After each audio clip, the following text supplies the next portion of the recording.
জিনিসপত্রের দাম ঠাম অনেক সময় আলোচনা হয়।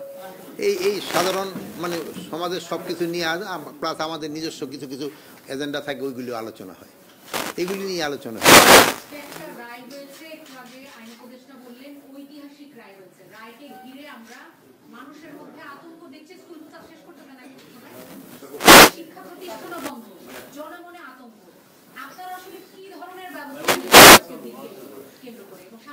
এখানে আমি তো কোনো আতঙ্ক দেখতে পারলাম না। আপনারা তো দেখলাম যে সারাদিন ঘুরতেছেন এদিক দিয়ে, ওখানে তো কৃষি মন্ত্রণালয়ে ঘুরতেছেন, খাবার কিনতে নাকি যাইতেছেন, আমি তো কোনো আতঙ্কই কোথায় দেখলাম না। আপনি তো ঘোরাফেরা করতেছেন, আমিও দেখলাম হাঁটতেছি, আপনিও হাঁটতেছেন, এখানে কিসের আতঙ্ক? ও সড়কের তা সড়কের আপনি আমি তো দুজনের ভিতরেই ছিলাম আজকে, সড়ক তো আমরা দেখিই নাই, সড়কও কোনো আতঙ্ক নাই, আমি তো সড়ক দিয়ে আসছি, আপনিও সড়ক দিয়ে আসতেন।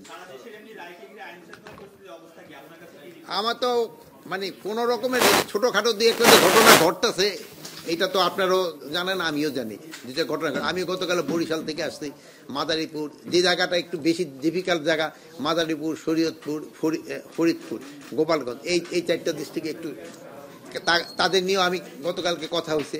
ওই জায়গায় বড় ধরনের কোনো কিছু নাই, অনেক সময় দুই একটা হয় কি আজকাল ওই যে করাত আছে, ইলেকট্রিক করাত, ওই কেটে গাছটা কেটে ফালাই দেয়, ওইটার মানে ফালাইতে বেশি সময় লাগে না, কিন্তু বাট এটার ওখান থেকে সরাই দেওয়ার অনেক সময় লাগে, যেহেতু এগুলি তো আবার হাইওয়ে টাইপের রাস্তা, সাথে সাথে হয়ে যায়। আর প্লাস আর কালকে আসার সময় দেখলাম মাদারীপুরে এবং এই ভাঙ্গায় মানে দুইটা পলিটিক্যাল পার্টি দেখলাম বড় ধরনের একটা শো ডাউনও হচ্ছে কালকে, ওরকম তো আমি ওরকম রাতও হয়ে গেছিল। তো ছোটোখাটোতে আবার ধরেন যে অনেক জায়গায় এই যে কি বলে ককটেল ফাটাচ্ছে, এতে আপনাকে সহযোগিতা, এবার কিন্তু লোকগুলি যারা ফাটাচ্ছে তারাই ধরা পড়ে যাচ্ছে, এতে আপনারও হেল্প করতেছেন, এই জন্য আপনাকে ডিজাইন, এলিগেন্স, বিউটি, সেরা পণ্য সবার জন্য জেভিকো। না না দেখা মাত্র গুলি না, শুনুন, এখানে হইলো কি আপনার সেলফ ডিফেন্সের জন্য আপনারা প্রাইভেট না শোনেন, আপনারা হাতিয়ারের নেন না, পারমিশন নেন না, আপনাকে নিরাপত্তা ওইটা কি দেখছেন জন্য, শিকারের জন্য কিন্তু নেন না, গিয়া যদিও করেন শিকার, কিন্তু নেন আপনার ডিফেন্সের জন্য।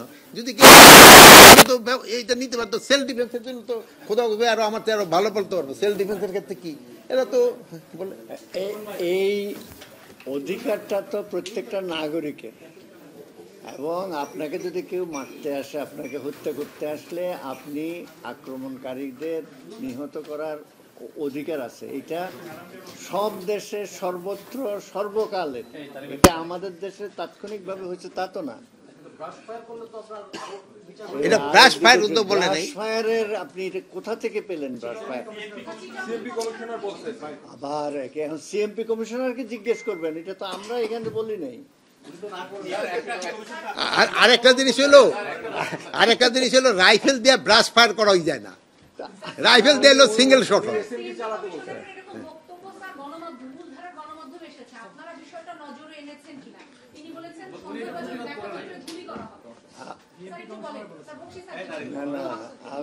এই যে এখন আপনি আমাকে জিজ্ঞেস করছেন, গণমাধ্যমে এসছে, আপনারা এখানে কতজন আছেন? গণমাধ্যম কয়টা ক্যামেরা আছে? আমার পক্ষে কি প্রত্যেকটা সংবাদ পড়া সম্ভব? না না, বেতারও কি আমার পক্ষে মানে প্রত্যেকটা বেতারে যে আমি শুনি কিনা? আপনি আমাকে যদি আগে বলতেন যে আমি এই প্রশ্নটা আপনাকে করব, আমি প্রস্তুত হয়ে আসতাম। তাৎক্ষণিকভাবে থেকে জবাব দিতে পারবো না, তাৎক্ষণিক জবাব দেওয়ার যেটা, সেটা মাননীয় উপদেষ্টা আপনাদের বলেছেন।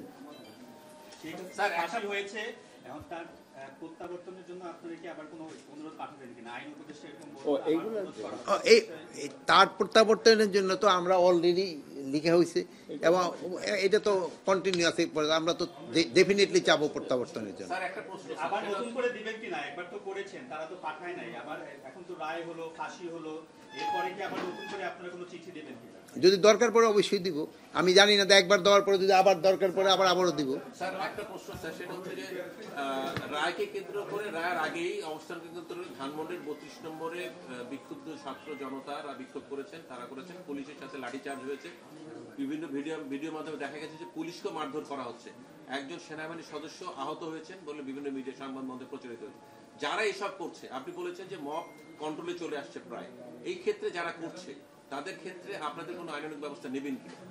মানে আপনি বললেন যে একটা ট্রুপস আহত হয়েছে, পুলিশ আহত হয়েছে, তো আইনানুগ ব্যবস্থা না নিলে তারা কিভাবে আহত হইলো? না না, তাদের ওরা ইট পাটকেলের আঘাতে মানে এই তো তারাও তো আবার এটা প্রতিহত করছে, মানে আইনানুগ ব্যবস্থা তো নেওয়া হচ্ছে। তাকে এই ক্ষেত্রে আমি আপনাকে অনুরোধ করবে, এই আমাদের ছেলে পেয়েদের যেহেতু এরা কিন্তু আমাদেরই ছেলে মেয়ে, আমাদের তাদের একটু ই করা দরকার, যে বলা দরকার, ভাই তোমরা এইগুলি করো না, বাবা এইগুলি তোমাকে করা দরকার নেই, তোমরা স্কুল কলেজে আছে ওখানে পড়াশোনা করো। এটা দেখার জন্য আমরা আছি, আমরা দেখব। এটা আপনারা যদি সবাই একটুখানি বলেন, এটার জন্য সবচেয়ে সুবিধা। কিন্তু আপনারা আবার কিছু কিছু লোক থাকে যেমন এটা আবার উস্কাই দিতে চায়, যেটা অনেকের তো অনেক ধরনের স্বার্থ আছে, তারা এটা উস্কাতে চাবে। বাট আপনারা এখানে যারা আছে আপনাদের কোনো স্বার্থ নেই, আপনারা এটা উস্কাতে চাবেন না, তাই আপনারা তাকে এটা নির্বৃত্ত করার জন্য আপনারা তাদের পরামর্শ দেবেন, এটা করাটা ভাই ঠিক হচ্ছে না। এটা যদি করে সরকার থেকে উদ্যোগ নেওয়া হয়েছে দেখে তখন সবাই ডিপ্লয় করা হয়েছে। ভারতীয় নাম্বার থেকে হত্যার হুমকি দেওয়া হয়েছে, পাশাপাশি আপনাদের